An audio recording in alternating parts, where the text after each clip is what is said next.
nós estamos aqui na Intersolar 2024, mais uma vez marcando presença, e agora eu convido você a vir comigo para mais uma sequência de teste de fogo no estande da Serrana Solar.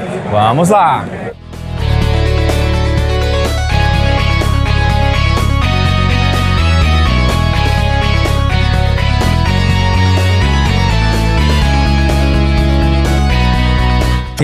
Então é isso aí, vamos fazer aqui mais uma sequência de teste de fogo ao vivo na Intersolar 2024.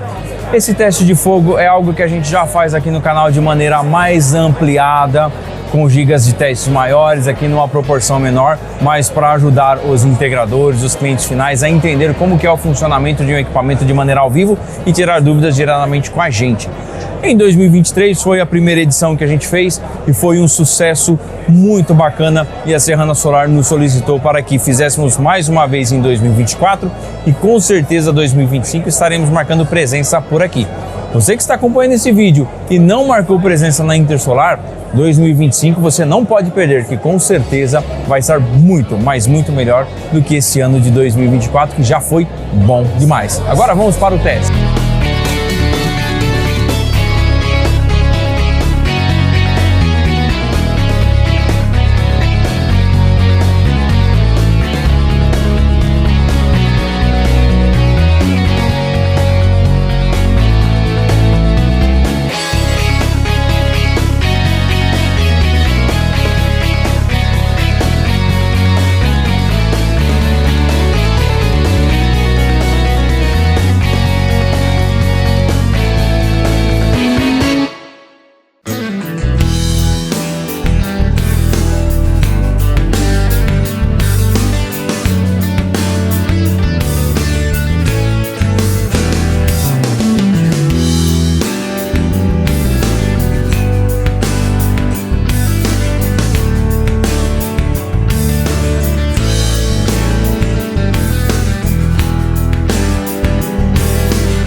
Então basicamente esse é o teste que a gente costuma fazer lá no canal e junto com a Serrana Solar nós resolvemos trazer isso presencialmente numa escala menor para as pessoas verem realmente ao vivo como é que funciona e ter a oportunidade de tirar essas dúvidas que nem vocês tiveram agora, que no canal infelizmente não tem como. E para você que está acompanhando aí no YouTube, porque esse vídeo está sendo gravado, a gente está com uma galera super bacana que interagiu super legal aqui com a gente. Então na próxima Intersolar eu convido você a participar aqui com a gente, assim como eles, beleza? E aqui do lado mais conteúdo como esse para você. Fui!